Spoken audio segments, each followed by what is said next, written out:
Hey, all right, welcome back to another episode of the Who Dat Jedi podcast. And sitting in my Star Wars room deep in the heart of Gentilly, is Alfredo Narvez and Dave Gladow, and I am Aaron Swoboda. Everybody say hello. Hello. All right, so this is our 7th episode, and we're talking about The Mandalorian, but we've all seen The Rise of Skywalker. So I think before we get into episode 7 of the Mandalorian, The Reckoning, just quick, what did you like The Rise of Skywalker, and what didn't you like? Just quick, just off the cuff reactions. And if I can lead with something, I put out a Twitter poll on our Twitter channel, the Who Dat Jedi. I asked simply, did you like it? And the folks who responded to the poll, yes, 57.5%, no, 20%, need to think about it more, 22.5%. So an overwhelming positive response, and then somewhat negative, and then also I need to think about it. Yeah, so I think because I've seen like a lot of my 501st friends, and actually a lot of people on like my Facebook feed and on my Twitter feed are like, "Yay, this was an awesome movie. They loved it." And then there's a few. There's really there's a few that are just like, I don't know, J.J. Abrams walked in, took their dog, and sold it into slavery or something. It was just, they're just so angry about it. So I want to have a conversation with those guys just to see, and maybe they'll be on our podcast one day. But just to see, because I don't fault anybody for not liking it. I'd like to know, what didn't you like about it? And so what were your expectations going in? So I think the negativity falls into two camps that I've seen. One camp is just Disney is the devil. And then the second camp is I really liked Last Jedi, and I don't like what this did coming off of Last Jedi. So that's really... what's interesting, though, is that one of my best friends, since preschool, he hated The Last Jedi. Hated. I mean, I just saw him last week when I was in Nebraska. We had dinner, and he had a few whiskeys, and boy, he let me know what he thought of Rian Johnson. Just hated The Last Jedi, and he totally enjoyed The Rise of Skywalker. Yeah, I think that these two movies, the 8 and 9, are going to be yang, very isn't it? Yin and yang, and people are going to be divisive. I like them both. My initial reaction with this one was that it was my least favorite of all of the movies that we've seen so far. Subsequent viewing made me appreciate it a lot more, but I will say a couple of things. One thing, I was reminded of Avengers Endgame. Some of the story beats were very similar, but also it kind of requires that you do the background reading. Summer work. Yeah. And so, like, you can either take or leave that, but when you're trying to recommend it to somebody else, I think that's something to consider and bear in mind. And then the other thing is, it raised my appreciation for a lot of the other movies. I immediately wanted to go back and watch Last Jedi again. And I think that movie has risen up into my top 4 at this point. So same here. Yeah. So Fredo, Dave, you've seen it twice. Yes. I've seen Fredo, it you've once. seen it once. I've seen it once, plan on seeing it again. Initial reaction off the top was, okay, that was interesting. Because it's a lot. And then that's one of the things that kind of struck me. How much plot, how much action, how much stuff is happening in this movie. I made a mention, keeping it spoiler free. There's a moment in the movie that I thought, this would have been a great third act of a previous movie. Here it's in the first third of this movie. So J.J. Abrams went at it like, okay, I'm throwing everything at you. So you will like something out of here. And that was the thing. Britt and I talked about that. It was, nobody is going to complain about a 3-hour Star Wars movie. Mm-hmm. So why not make a 3-hour Star Wars movie? Because I'm with you. It felt frantic from the get-go. Maybe it's supposed to make you feel frantic, but I mean, and I guess my initial reaction was I enjoyed it, but the first about half I was just kind of unsettled. It felt like it finally got its settled into a groove about in the midway through the second act. Part of me, when we came out of the theater, was telling my brothers, it felt like J.J. Abrams gave us his episode 8.5 and episode 9, shoved them together, and that's what came out. Because it felt like he just decided, I am going to, in order for make my episode 9, I got to give you some information that wasn't available beforehand. And all of that info dump, all of that stuff contained into this movie. And it's only a 2 hour and 22-minute movie. It's not longer than any other Star Wars movie. But it just feels so rushed. There's few moments where, think of a moment like in Empire where, Yoda's talking to Luke. We don't have we have very few moments like that where two characters are just sharing a scene and discussing. It doesn't slow down a lot. It does not slow down. So my initial reaction was I dug it, but I was going in just like I'm going in to see a new Star Wars movie. I'm always excited to see a new Star Wars movie.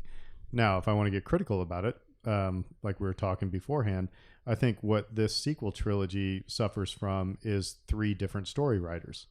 J.J. Abrams and Lawrence Kasdan, Rian Johnson, and then Chris Terrio, and a little bit of J.J. Abrams.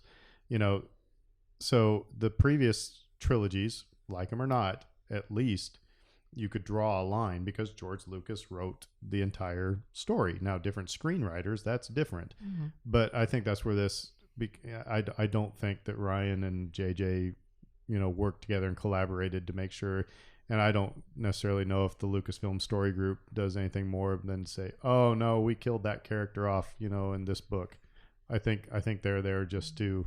They're kind of like the 2 guys from Good Morning Vietnam who are censoring things with the red lines. But so I dug it. I will say it's the first Star Wars movie that I damn near ever cried in 3 times. I mean, literally. There was parts where your heart just breaks. Mm-hmm. So that was great storytelling. I mean, they did some awesome things that way. And I was happy with the way that they dealt with everything. Dealt with Carrie Fisher, dealt with, different character arcs, So yeah, but I think it's a movie that will get picked at more and more as we progress. I was saying in the last episode, at some point it has to go up on the shelf alongside all the other Star Wars movie as a Star Wars movie. So it's gonna get dissected. There's stuff that's gonna come out of it. There could possibly be future projects for some of these characters down the line, whether it's Disney Plus or some other method. So that this isn't really the end. Everybody's calling it the end of the saga, and I'm like, just give it a few years. All this, will be here again. Yeah, and we're gonna have a deep dive into this in a future episode. Not too distant future. We'll get to talk about this in a lot of depth, I'm sure. Yeah, I think like the biggest thing is like we look at these movies again, like kind of spinning off what Fredo was just saying. Like we look at these in a vacuum when they first come out, but then it's like, for me, this one. There's been a lot of criticism about how this doesn't flow together. This sequel trilogy doesn't flow together because of the different writers, because of the different directors, because of the different visions. And I agree with that critique. But, gosh, I tell you, one of my first reactions from this movie was like, I got to go back and watch The Last Jedi now. So for me, it enhanced the rest of the saga. So, yeah. Anyway, that's our initial reactions. Nobody hated it. Have our critiques of it. But again, I guess if I were to recommend to anybody who hasn't seen it, get out of your own way. Mm-hmm. Again, I've said it before, don't go in with expectations. Just go in to enjoy a movie because it is Star Wars. It's fun, it's flawed, but I think it's most people our age that get in our own way. It's just like quit expecting that you're going to feel like you're 10, or quit hoping to get that feeling you got when you saw A New Hope for the first time, or Empire for the first time, or Phantom Menace for the first time. Whichever was the movie that got you in, that's an initial reaction. You're never gonna get that again because it's impossible. If you keep chasing that high, all you're gonna do is be disappointed. The initial Star Wars was such an important movie in cinema history, and I think like people elevate it on that basis, and they don't really look at it with a critical eye. And there are a lot of problems in There's that a lot, movie. yeah. Yeah. Yeah, George Lucas is not a director of actors. No, it's not. Which then that brings me to another point about actors. But anyway, we won't get into that. It's time for trivia. Woo! Yeah, our Star Wars trivia. Star Wars Trivial Pursuit. Fredo, you're coming to my house on New Year's Eve. We might play a little bit of this. I think, and Ryan will be here, so that would be kind of fun. He will know. Never seen any Star Wars movie. If Philip shows up, maybe we'll get him as well. So yeah, and Dave, if you come over, escape for a little bit, who knows? But okay, so I will ask my question of Fredo. Fredo will ask of Dave. Dave will ask of me. Again, just grab whichever one's on there. So I'm going to say, who's the first rebel to verbalize that the Falcon's escape from the Death Star was too easy? That would have been Princess Leia. Was Princess Leia. Ding, ding, ding, ding, ding.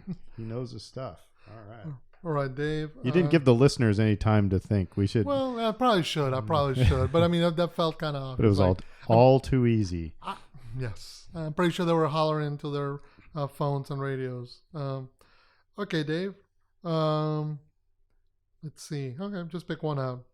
Who saves C-3PO from Jabba's hungry sidekick? That would be R2-D2. Of course. Yes. Now, were you struggling with that, or did you give the audience enough time to play with it in your heads? I think it's the It was latter. a little both, actually. I want to give them a chance to answer themselves, but also I was thinking about it. I'm like, hungry sidekick. Was he? I guess he was trying to eat his He eye. was pulling out his eye. Yeah. I don't Anyway. know. I guess he was trying to eat. Anyway, let me get closer to my mic. What twosome are slow to realize that the alcoves in a Geonosian foundry are filled with Geonosians? That's going to be Anakin and Padme. That is correct. All right, cool. Someday we're going to get questions we can't answer, and we're going to embarrass ourselves. We don't know everything here, but we fake it till we make it. That's right. So we're talking about don't let yourself, don't expect to be feeling like you were 10 years old going to see the movies. But I'll tell you what's making me feel like I'm 10 years old, and that's The Mandalorian. And it is. I still, every time I watch this show, it feels like you can see Jon Favreau playing with his Star Wars figures, making up stories. I mean, this is what I did, before I was in school, So we're on episode 7, and it is The Reckoning. And it's kind of a heartbreaking episode. It's one of the longer ones. It's designed to bring the whole season back to where things kind of started. Because we visit a lot of the worlds we saw earlier. We meet back a lot of the characters we met earlier. And it's supposed to bring us back to a confrontation with the client. So I guess we can cook along real quick the plot. Dave, you want to give us kind of a plot synopsis? What, just maybe beat by beat, or we can help each other out here? Yeah, so the basic summary is Chubbs reaches out and says, hey, I have a plan to get you out from this constant pursuit that you are under from the client. We should end this thing, and Mando immediately goes for it because I think, as he has seen over previous episodes, that him being on the run with Yoda Baby has not been working out so well. But what's different here is that he then goes and gets friends. Yes, shows his growth. I mean, he goes and gets help. I mean, I think Mandalorian from episode 1 would not have.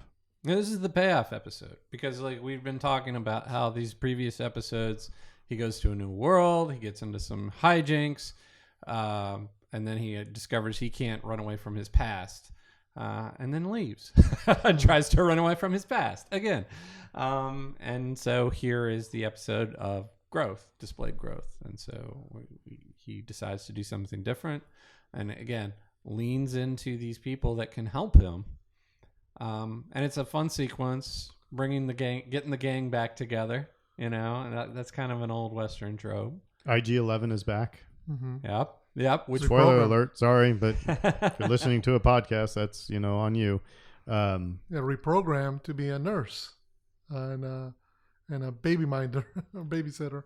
Yeah, and they, you know what I found odd was, okay, you just needed to tell me that you reprogrammed him as a nurse, you know, for protection. You don't have to show me the montage of IG-11 having to relearn everything. But I think that's important for the next episode. I think you need to establish the character. You need to put some buy-in, because all you know of IG-11 is that little sequence at the start where he keeps threatening to self-destruct for laughs.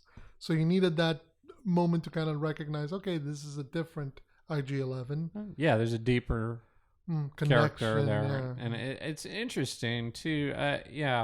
Maybe they went far with it. I don't know, but I appreciate as much IG-11 as we can get. So we kind of buried the lead there. He went back to whichever planet that was, and he got Cara Dune. At first, he gets Cara Dune, who was in some sort of, you know, betting, fighting MMA match, which, you know, she was doing the there you go. Yeah, but you know, the drinking game that Karen Allen did in Raiders of the Lost Ark by way of Gina Carano MMA fight. She was fighting one of Darth Maul's species. In that fight. Yeah, big dude too. And so she doesn't want to get in on this. He's asked, you know, obviously the Mandalorian doesn't trust Chubbs. I mean, he can smell this a mile away. Yep. And she doesn't want to come along until she finds out that the guy they're trying to swindle is an Imperial. I don't know. I have a problem with them calling him imps. You all keep thinking it's Tyrion Lannister from Game of Thrones. I've never seen a full episode of Game of Thrones. Okay, so well, that's what I thought. I'm sorry. That's for another podcast. Yeah. Yeah. You guys can talk Game of Thrones, and I'll go, eh? Anyway, we'll just make you watch all 8 seasons. Well, you wonder if those are slurs, because like we constantly hear Mando, Mando, Mando, and we don't know if that's thought of as a slur in that universe or not. Yeah. So she's on board, and they get on the Razor Crest, and one of another great Baby Yoda scene where, you know, they're having some talk, this little exposition, and Baby Yoda looks down from because she asks, is he all right up there? He's like, yeah, he's fine. You know, leaving the kid alone in the cockpit, and pretty soon there's Baby Yoda, you know, careening the Razor Crest into, you know, oblivion, you know, just grabbing the joystick and going. It's just funny. If you've never been up, you know, I'm sure every parent who's ever left a kid in the front seat of the car running, had a flashback at that moment. Like, yeah, I shouldn't have put the emergency brake on, kind of thing. Dave, anything like that ever happen? Kids put the car out of park into neutral, or? Well, I can confirm that they definitely like to get into the front seat and start pushing buttons. But thankfully, the car's never been on when they've done that for me. So then they go to the other planet with that looked like Tatooine, but was not Tatooine. But anyway, and they get the Ugnaught, and we find out that Nick Nolte's name is actually Quill. Yeah. So it's that building personal relationships, you know, even though he later, you know, says the Ugnaught, but still, you know, it's building a personal relationship with Quill. That's when we meet IG-11. He's back. Quill put him back together. You see his bias shy through again immediately. Mandalorian, get that droid away from me. Yeah. And also Quill's bias towards Cara Dune kind of showed as well. I mean, there was conflict there. Well, she doesn't trust him because he used to work for the Empire, and he doesn't trust her because she's a rebel shock trooper. So they all get on the Razor Crest with a bunch of blurgs. What? Yeah, with a bunch of the lizard blurg things. And Cara Dune and Mandalorian are having an arm wrestling competition, and Baby Yoda's watching. And Baby Yoda starts to reach out with his hand, and I figured, he's going to throw it. He's going to use the Force and help the Mando win the arm wrestling. And it was first, oh crap moment, you know, I think when we were sitting on the couch, we went, oh my God, because what happens? he starts force choking Cara Dune, and it took everybody a moment to realize what's going on. Well, and the first time that happened, I thought he did it by accident. But then upon watching it again, he has a very ticked off look in that little puppet's face. He knew exactly what he was doing. But I think it was, and Dave, you have kids. I mean, so how many times does it happen where maybe you're play fighting with somebody and they think, oh no, or you and Kate might be, This hasn't happened to me personally, but the biggest example is sexual intercourse. Get off my mama. Get off my mom. Yeah, exactly. But well, I'm gonna take a drink of beer now. No, but it's true. I mean, and it leads us to a bigger point that's gonna play out through the series. Baby Yoda is the only character that we know in this story that has the Force. Nobody else seems to know, understand it, manage it. So how is Mando going to manage a being of such power? There's literally one person in the galaxy he could go to who could guide him through this, and that's Luke Skywalker, right? Yeah. Right. And so like, but he doesn't even know that. Yeah, he doesn't know that. Nobody knows that. So I also loved it when he realized that it was Baby Yoda choking Cara Dune. He's like, hey, no, she's a friend. Right. And I love Cara Dune saying, that's not okay. It was just some of the lines. I think these episodes are really well written to throw in, because even though that was a really tense situation and that comeback, she's right, that's not okay. But it was kind of lightened the mood just a bit. But obviously Baby Yoda really cares for the Mandalorian, and will protect him at all costs, I think, as well. I felt a little vindicated from an earlier show where I talked about how some of the characters around Baby Yoda could begin to see it as a threat, just because of how powerful it is. And we immediately got a sharp example of that. So that's actually a really good point, because on one hand you're thinking, God, it's only 6 years plus Return of the Jedi. Surely everybody knows about Luke Skywalker. But then if you think about the whole galactic civil war, Luke Skywalker and his abilities and his conflict with Darth Vader is just a pinhole to this entire galaxy wide thing. So it's I got to go back to The Force Awakens where Rey is like, I thought that was a myth.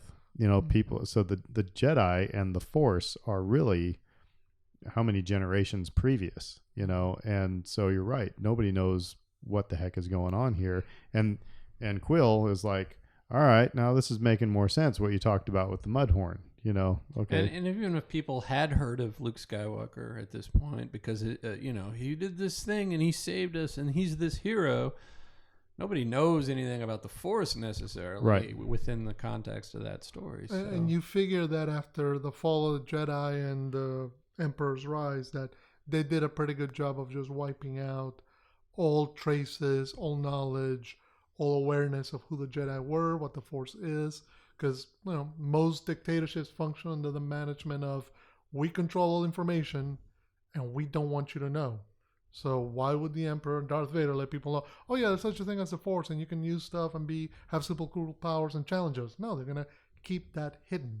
They're going to want to keep that to themselves. We saw all that in Rebels. A lot of that got played out and fleshed out, and it was really, really interesting. And I highly recommend that you watch Rebels for many reasons. Especially after the next episode. But that's one of the things about it. You get to see Darth Vader hunt Jedi. Yeah. Which is something that a lot of people complained about not getting to see in the prequels. So check out Rebels if you have not. So they land on, is it Navarre, right? Navarre. And they land on Navarre and meet up with Chubbs and his gang, and they start heading off to because the whole idea is that we're going to trick the client into thinking we're going to hand over Baby Yoda and we're going to kill him, and we're going to get the Mando back into the guild with high honors or whatever, and off we go. And they get going too far because they're not going to be able to get to the town until next day, so they decide to make camp That's when I understand now why it had to be there. But all of a sudden, we're attacked by giant pterodactyl, Minoc lizard-like things. Mm-hmm. I thought it was a dragon attack, basically, and I kind of wished, with all the fan service, they couldn't have made it Minocs Well, we haven't seen or Minoc. Womp Rats. Well, we haven't seen Minocs attack creatures. They usually defend him. Like the only time we saw him was Empire, and they chew on cables. That's never stopped anybody before. This is true. This a lot is of true. things- But it seemed like they were targeting food. They were hunting, which what surprises me is that neither Chubbs, who's from there or who resides there, nor Mando, who keeps going back and forth from there, Had I've any ever- idea that this might be a possibility? that they might get, we might get undercover when night falls, that kind of thing. It But threw me because in the very first episode, Mando knew about that lake creature that came after them and attacked, and like he was aware of his surrounding and what was going on. Kind of like walking through the French Quarter at 2:00 in the morning. There's just yeah, you just gotta don't keep go your- down that street. Yeah. Right. Don't go walking by yourself. Yeah. So anyway, they're attacked, and this is very important because Chubbs is mortally wounded, I suppose, and out comes Baby Yoda, and this is why they dropped this episode the day before the Rise of Skywalker comes out.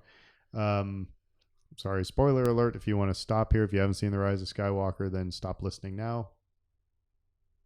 Okay, there you go. You had enough time. But Baby Yoda starts reaching out, and it's a flashback to when the Mando was hurt in like the second episode, the Mudhorn one, right? And Baby Yoda wanted to heal him then, But the funny line again was Chubb saying, "He's gonna eat me." Yeah, because he established earlier that he's a carnivore. So the moment he sees him reaching out for him, he's like, well, clearly he's gonna eat me now. Yeah. So, but Baby Yoda heals him and kind of passes out after he heals him. So, but yeah, it's the first time we see Force healing in live action anyway. I guess 24 hours before. Other people have said this has been in comic books or books, stuff like that there's been. So this is not a new thing that they just created for the Mandalorian, What's interesting to me is how Baby Yoda, whether it's the choking of Cara Dune or the healing of Chubbs, is just reacting to stuff. He doesn't seem to have any training whatsoever on how to use his powers. Well, it's a little kid, right? I mean, Right. they see mom or dad crying and they just want to go give a hug. Right. Or they see mom and dad in a fight and they want to Stop defend, it, right. something. So it's very, primal, instinctive things. I would agree. He clearly knows how to do things though, and I would think that force choking somebody is different than, swinging a fist and, inflicting somebody. pain. I don't know. Maybe it's not. That's me. But it's interesting that he's able to know what to do in that moment. He just stretches out with the force and he heals Chubbs. And it takes a lot out of him, and so he collapses before he goes to sleep. Did you see it? Did you see it coming? No. That particular thing, maybe. And like you said, we haven't seen that in live action before. But the way they were shooting that scene, where Chubbs is, I'm injured and I'm gonna die. We don't have an extra med pack. And Yoda's advancing on him, presumably to help. We don't see any malice in his face at that point. So here's the thing, and it's like the different force powers that came about in the Force Awakens and in the Last Jedi, and people kind of peeing their pants over that's not a force power, like the Luke force projection thing. Oh, now we can just force project ourselves. It's like, go back to the original trilogy. We've seen people move stuff, jump and shoot when the Emperor shot lightning, I didn't get up and say I'm out. I mean, it was okay. There's this power that people have that's going to show itself in different. It's going to manifest itself in different ways, and so I didn't even think of that as a Sith power at the time, to be honest, because like I see lightning in the prequel trilogy, and I'm like, okay, that makes sense, but I'd never really thought about it in those terms. I always thought back to Attack of the Clones when Count Dooku shoots Force lightning at Yoda, an actual Yoda, not Baby Yoda, and Yoda just holds it in his hand, shoots it right back at him, or when he deflects, and he's like, "Much to learn, you still have." I'm like, it's the kind of stuff that you pick up if you study the Force enough. That's the way I But interpret it. my point is that the reason why they dropped this episode and show Baby Yoda force healing Chubbs, spoiler alert, if you don't want to know, if you're in this far, you're in it. But I mean, it's because they knew that the minute they saw Rey heal somebody with the Force, the net nerds were going to come unglued because of the whole Luke Force projection thing. So it's like, hey, you got a lot of people watching The Mandalorian. Let's set this up so people are going, okay, this is a thing. It's kind of a chicken and the egg, like which came first, like the decision to help the movie or the decision to just put this in the story because it made sense for the story. It makes sense for the story, though. It makes sense both ways, and Yeah. that's what's interesting. When it's not, they're not in competition with one another, but they're helping one another. Right. Because that decision by Baby Yoda turns to be pivotal in switching Chubbs' heart away from his initial plan. I did not feel that I needed to see this episode prior to seeing Rise of Skywalker to explain that power. But again, because you're a rational human being. We Dave. know about Mary Sue arguments from people who dislike Rey intensely, and so within that, you do have to lay the groundwork, so to speak. Which, by the way, I'm sorry, I had somebody try to make the Mary Sue argument with me at a Christmas dinner, and I just said, you need to watch The Rise of Skywalker, and I left the table. I was just like, I'm not going to get into this Mary Sue argument with you. Slight rant, because me and one of my brothers got into it discussing the whole Mary Sue thing. I'm like, nobody ever brought that stuff up with Luke Skywalker, who, for all intents and purposes, is a country bumpkin, jumped into the Galactic Empire version of an F-22 Raptor to get involved in the biggest space battle in history. The best line ever came from Family Guy, the Family Guy Star Wars episode, when he goes, "You don't believe in the Force, do you?" And Peter says, "Oh, you mean that thing you just learned about 4 hours ago, and now you're judging me over?" It's like, exactly. Yeah. So But anyway, so morning breaks, and they start heading into town, and This becomes an important plot point because right away, Chubbs' men, draw their guns on our favorite heroes, and Chubbs kills them rather than joining in. Which I want to back up because I don't think the Mandalorian and Cara Dune are all that good, because who's going to put these people they clearly don't trust behind them? But anyway, that's just. But Again, you got to move the story along. Yeah. So anyway, yes, they draw their guns in. Chubbs turns around and kills them because he has been healed and he has seen the light by Baby Yoda. He has felt the spirit. I don't know. Are we going to talk about the Blues Brothers here in this reference? Yeah. I have seen the light. So Squire. he said since what happened last night, can't go through with it. So now they come up with a new plan, which is very much like the original plan, because the original plan was to trick the client and waste him, and then he can live happily ever after. But the real plan was they were going to turn over Baby Yoda and the Mandalorian and kill them. But now we're back to the original plan. So go in, and the most disastrous cinematic blunder in history occurs as they come into town. They come up to these two speeder bike, the scout troopers. Mm-hmm. Their knee pads are on upside down. Dun, dun, dun. Members of the 501st picked up on that right away. They were like, there were screenshots going all over the place. These guys are wearing their knee pads on upside down. So, hey, you don't think they're looking? They're looking. I mean, when we spend how much time, putting together these things and to get them approved, we know when somebody's wearing something wrong. And there we go. You got scout troopers wearing their knee pads upside down. I thought you were going to mention Werner Herzog and his untimely end, not to get too far ahead of ourselves. So we go in there, and it's time to settle up or whatever. And of course, Baby Yoda is now being sent with Quill back to the Razor Crest. So he's running on a blurg, and the biker scout troopers intercept the transmission, And head off realize they're heading towards the razor, so they start chasing after Quill. Meanwhile, a whole buttload of stormtroopers show up and shoot up everything. Yeah, and Werner Herzog is gunned down. Again, here are all these, we've got Werner Herzog in this show, dead. We got this person in the show, boom, dead. There's all these people that they were like, yeah, that they're not making it past many episodes. He's made it longer than others, but. Well, it's interesting. It wasn't just stormtroopers. I mean, the whole town had been taken over by the stormtroopers. That's part of the reason why Chubbs is kind of calling an audible with Mando regarding taking out the client, because it's like, look, we killed the Imperial officer here.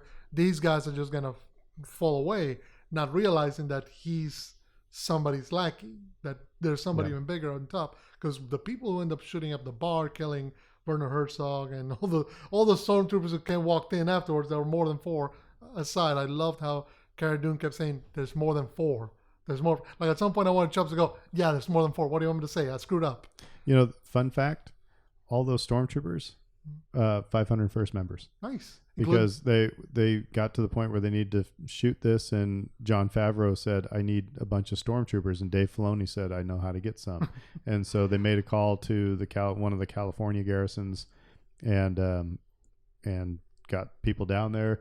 And they said they're blown away by how into it these guys were. I mean, of course, every member of the 501st, it's their dream to have screen worn armor, and now all these guys have screen worn armor. Yeah, and women. They're is both, but right. So it's kind of cool to know that they're Lucasfilm will reach out for this type of thing, but it's also cheap labor, right? They're doing it to be on screen. You're not paying them. You're not gonna give me any money. I'll go down there and play Stormtrooper for a day. For a day and a half, just shooting up Whatever. and getting blown up. Oh, were the Death Troopers also 501st, or were they actual stunt guys? I do not know that one. Because that was the interesting thing. Because you see Death Troopers, and the only other time you ever seen them was Rogue One with and in Rebels. And in Rebels, yeah, but that's screen time. That's it for them. You haven't really gotten a lot out of them. So all of a squad of them. It is kind of cool. And it's also helping with that,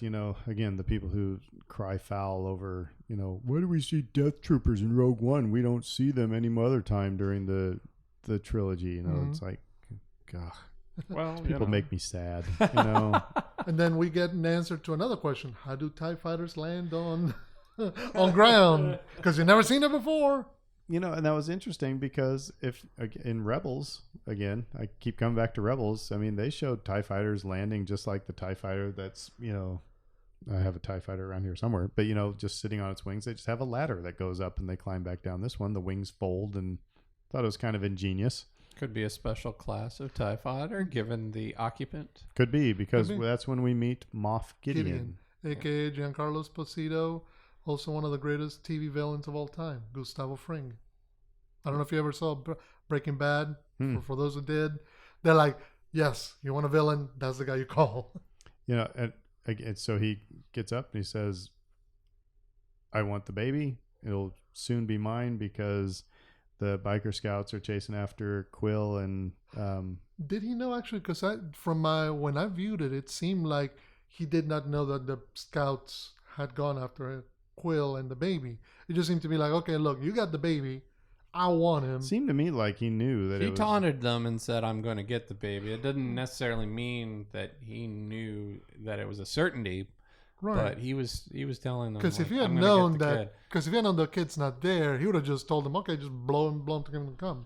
But then we see Quill has obviously been shot, and that was a moment where Brittany and I went, oh, yeah. I mean, really like that character. And again, it's like this is going to get to the point. I think, I've heard Game of Thrones fans were kind of like this. It's like, if you're going to kill off another, one of my favorite people, I'm just going to start throwing things through the window. I mean, because, there's a lot of these characters that it's like really like them. And then, but and now is our cliffhanger. Because our Ugnaught friend Nick Nolte dies, Quill, and he's on the ground in the foreground, and you see the biker scouts rustling up Baby Yoda under their arm and speeding off in the background. And meanwhile, Cara, Mando, and Chubbs get left in the bar staring at more guns than they can deal with. I actually wondered, kind of thought that maybe it was IG-11 that killed Quill.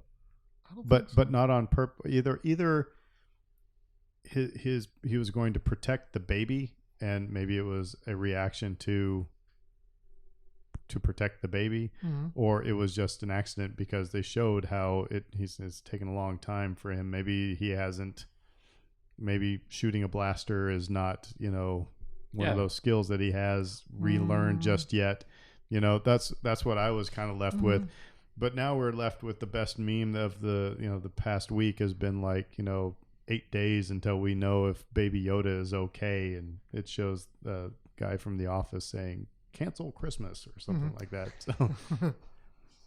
So, and then I think it hasn't been the first time we've had kind of actually, no, it is. This is the first true cliffhanger that the show has done, because every other episode, by and large, except for maybe the first episode, was kind of left resolved.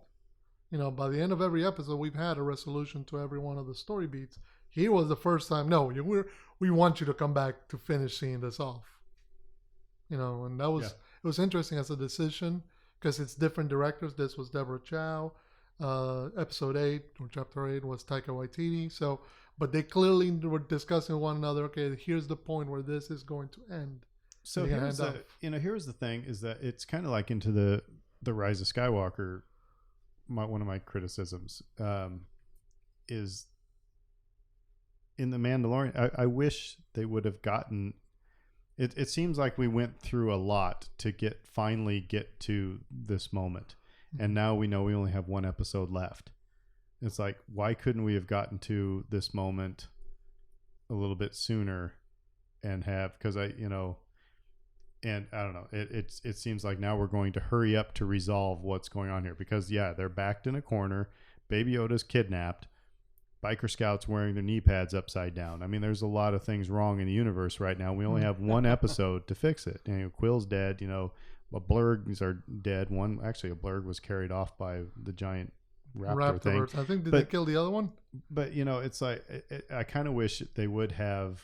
We talked. It was very episodic, and that's cool. But now I'm kind of like, couldn't we have gotten here sooner? I don't know. What do you think? I'd make the argument that we're on time. We're on schedule. The buses are running. Settle down, Aaron. The buses are running on schedule because the character of the Mandalorian, when we've talked about this, the importance of his growth and becoming the caretaker. If I could diverge for a second, because we've talked about the lone wolf and cub on here a few times. So I just gathered a couple of graphs here on lone wolf and cub, so people are aware of what we've been referencing over and over and over again. So essentially it's just a Japanese manga. I think I'm going to butcher names. It was created by writer Kazuo Koika and artist Goseki Kojima. And this is all written back in 1970. So this story has been adapted into 6 movies, 4 plays, a television series. It's been adapted for Western audiences into Shogun Assassin. Road to Perdition? Yes. A number of Western creators have also cited it as a reference point, including Road to Perdition, Frank Miller's stuff, which includes Sin City and Ronin, even Bob's Burgers. And so this story... You go from wherever. The story is essentially... what is a real familiar tale to any of us. It's this person who's in a kind of unsavory profession, an executioner, and he's disgraced by false allegations, forced into a career as an assassin, basically on the run. And what makes this particularly relevant for us, obviously, is that he's accompanied on this path with his 3-year-old son. What's telling is, and where it kind of leads you into this point that we've now arrived at, is that they seek revenge on the people who wronged them. And it's a revenge tale. And again, hence the title Lone Wolf and Cub.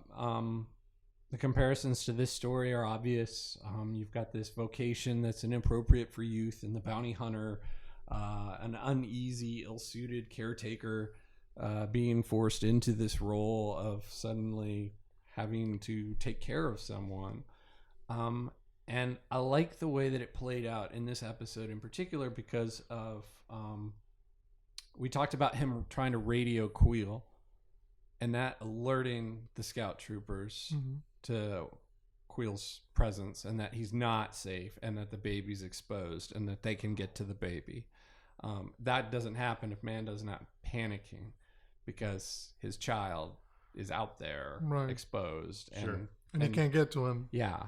And I just like from episode 1 to this point, I mean, that they needed to give that time to grow and develop and sprout. And so, I mean, like for me personally, I think we're on schedule.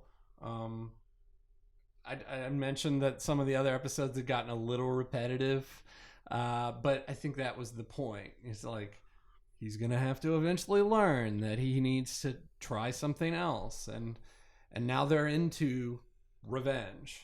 That's where they're at now. It's like that's why they go here. They're like, we're gonna kill the client. We're gonna end this so that we don't have to be looking over our shoulders forever and ever. But it doesn't go well. And I was thinking, part of the dynamic that has to be earned for any story is you have to trust the decisions the characters make. One of the biggest criticisms a lot of the fans of Game of Thrones, which you didn't see, so I understand if this sails over your head, but but no, it's that a lot of the decisions made in the latter seasons, particularly the last 2 seasons, felt, if not a full betrayal of the characters by the writers, it felt anathema or against. It felt like they're not the decision that these characters would have made given what we know. And sometimes I think the way that an audience recognizes the way a character behaves is by showing them over and over. You have to see Mando earning that level or getting that level of love or affection for Baby Yoda. How do you show it? Well, every time Baby Yoda's under threat, Mando's running to the rescue. You need to show that Baby Yoda is gaining a sense of love for Mando. How do you show that? By the fact that he gets defensive about him, How you need to show that he is gaining the trust of people. How do you show that you haven't gone these adventures and look at the characters that he gains respect for and respect from, people like Queel and Cara Dune, versus the people he doesn't have respect for, like the bounty hunter or the team that he went with and to rescue the prisoner in that episode. Once you start juxtaposing who he was versus who he is, so that when we get to this point, it feels natural that even though you're right, he's putting his own child at risk by getting on an unsecure comlink and blasting out, "Hey, get out of here, Quill, get out of here." But that's a natural reaction that any parent would have for their child. Like, I'm in danger. I don't know if I can get out. My child's in danger. Get him the heck out of here. Yeah. So you need to have those beats that feel kind of like, okay, well, that's not really teaching me anything. Well, it's kind of building that sense of how a character feels, so that when they do stuff later on in the pivotal, crucial moments, their decisions feel natural. And like I said, that's something that in Game of Thrones' writers just threw out the window in order to fit their story. I will say, on different topic, that it was nice to get these last couple episodes, the prisoner and this one, the acting is better. Mm-hmm. But then, of course, I think you've got more seasoned veterans in there. That's yeah, because it's interesting because I fully bought the camaraderie between Cara Dune and the Mandalorian. The fact that they were like arm wrestling in the ships, and it felt just like a natural friendship. And I am having a hard time. I'm going to say his name. I'm having a hard time with Carl Weathers because it is just like, it's like Chubbs. I mean, his character just sounds like it. Put him in goofy golf pants, and I'm expecting Grief to start saying it's all in the hips. It's all in the hips. So that's one I'm still having a little bit of issue with, and I think that also makes me not trust him as a character. I mean, obviously, I don't trust him because he's, still trying to, get one over on the Mando, but anytime it seems like, okay, he's on our side, I'm like, but it's just doesn't. I don't believe him. But I'm just wondering if that's just bad acting. No, I think can I say? I think in part it's the nature of some actors when they get to become a name. You see them before you see the character, and that can be both a good thing and a bad thing. I mean, you hired Tom Hanks because he's Tom Hanks, because whether you're seeing him in Castaway or Forrest Gump or Sully or whatever, you're seeing Tom Hanks. So True. You get that sense of he's like a comfortable sweater. You're gonna feel comfortable, watching Tom Hanks act. You wouldn't necessarily cast him to be a villain in The Mandalorian, even though I'm pretty sure he's got the talent for it. Yeah, he could handle it, I think. Yeah, but it's a question of, well, that's not really what we're going for, and that would kind of discombobulate the audience's head, because they'd be like, wait, I'm supposed to feel comfortable with Tom Hanks, why am I not? So sometimes it's almost the difficulty of being a named actor or an actor that has enough roles under their belt. Like, I mean, can you imagine somebody like Christopher Walken in The Mandalorian? Sure. But could you imagine being Christopher Walken as Han Solo, was originally a possibility? Exactly. Yeah, I Han think- Solo. Imagine Christopher Walken making out with Jodie Foster. Yeah, that That would almost happen. almost happened. I think if you tell an actor act squirrely, you're gonna get a wide variance of performances from that, and some of them are going to put you in a state of unease, I think. And I think Carl Weathers, that's his style, I guess. If he's acting squirrely, he's gonna make us feel uneasy. But I'll say it also depends on the characters. I mean, Grief Karga has been established as he's running the Bounty Hunters Guild. He's not above shooting the Mandalorian for a fat paycheck. So we're probably not supposed to feel uneasy with him at no point. He's not like Cara. Cara, Carla Gugino, who may not have been doing, she's a good actress. She's not the greatest actress, but her role calls for her to be straightforward, honest, forthright, and be a fighter. I'm totally digging the Cara Dune character. I think Gina she's Carano's awesome. doing a great job with that. There's actually some net nerds out there. Again, my wife. We do need to get my wife on this podcast, but she doesn't want to be, because she has some great points. She gets so upset. Like somebody was saying that when Cara Dune and the Mando first meet and they fight, and they're like, "There's no way that she could beat the Mandalorian." There's calling her fat and all this other stuff. It's like some people just need to. Well, you know what's what? We need a Festivus episode, an airing of grievances episode, just so that they can come on and just get up. But if you have a problem with her, that's whoever has a problem with her, that's their personal problem. She's nailing the role. She's called to be a battle-hardened New Republic shock trooper who has a mysterious past, and she's playing it to a T. So let's go around the horn real quick. 7 episodes in. I would put this one, I would say tied on a scale of 1 to 7, 1 being the best and 7 being the worst. I think this is tied for first with me, with the first episode and the third. The first episode and this episode I think are tied. I really dug this one. Maybe it's because it ends on a cliffhanger.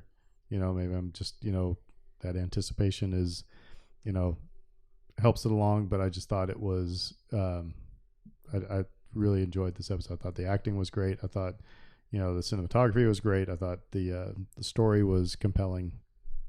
So I don't know, Dave, where are you at? Where's this rank? Probably top half somewhere. I wouldn't call it number 1. What's your favorite so far? Oh man, the Jawa man. I know everyone thinks that's the throwaway episode, but man, it was so enjoyable. Ooga. Suka. That's what it's Suka. Oh, which by the way, slight Rise of Skywalker spoilers. When you do see Jawas, that's all we could. Me and my brothers were just like Suka. So Fredo, where are you at? Probably for me, this one probably falls let's see. I have at the top episode 3, The Sin. Probably second, I'd have the first one, The Mandalorian, or is it The Client? I believe that one's called The Client. This one might be on par with The Prisoner for me. because I Oh, love The okay. Prisoner. I love the fact the self-contained nature of that story, just the lack of trust with the characters. It kind of felt similar to me for that. So it's probably like right now tied for third. So we just hopefully everybody had a very happy holiday season, and we're amongst the 12 days of Christmas right now. Anybody get any cool Star Wars stuff for Christmas? Or Well, actually, I will say that, you know, behind me I've got Boba Fett and Bosk and IG-88, and now I've got Dengar and Zuckuss to add to that. So I just need 4 Lam, and then I have my bounty hunters, and that's all of the Black Series that I want, except I do have a Snow Trooper because that's me. So anyway, so that's My son got a budget lightsaber, a whole ton of Star Wars Legos, and my daughter got a Sabine Wren action figure. You didn't get anything though? You know, we bought the TV for ourselves, Okay. and we've been watching The Mandalorian on the new TV. Fair enough. Yeah. Fair enough. I'm trying to think. I think I got a few Star Wars Legos. My sister-in-law works at the Lego store, so yeah. My brother got the Star Destroyer Lego set that, like, his sister-in-law got it for the entire family. So he said Mine. he said my nephew is the project manager for the Star Destroyer, and he's like got everybody has their sections that they're supposed to be working on. So my nephew John is kind of the, you know, less talk, more work type thing. So He's the moth of the family. that's right. That's For a right. set that big, all the different sections have to have like their own baggie, right? That they come I have in. no idea. Because otherwh sorting through And all those everything's pieces- gray. You know, everything would be gray. Ugh. Oh, that sounds horrible. that sounds fun, but ugh. Like you need eye drops afterwards. Yeah, no kidding. Well, hey, all right. This has been episode 7 of the Who Dat Jedi podcast, and Saints beat the Titans. So Who Dat and Michael Thomas broke the record, so that was good. Yes, And, best season by a wide receiver ever. That's right. And we're going to be taking a break here in a second to see if Drew Brees is on the NFL 100 list and record another episode. But hope everybody's having a great holiday season, and see you back here. Don't forget to look for us on Podbean, right? Podbean, Facebook, Twitter. Tell your friends. Tell your enemies. Yep.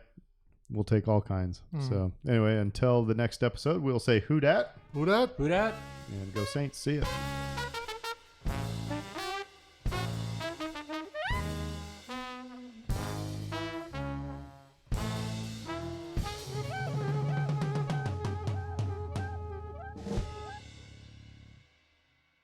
McConkey.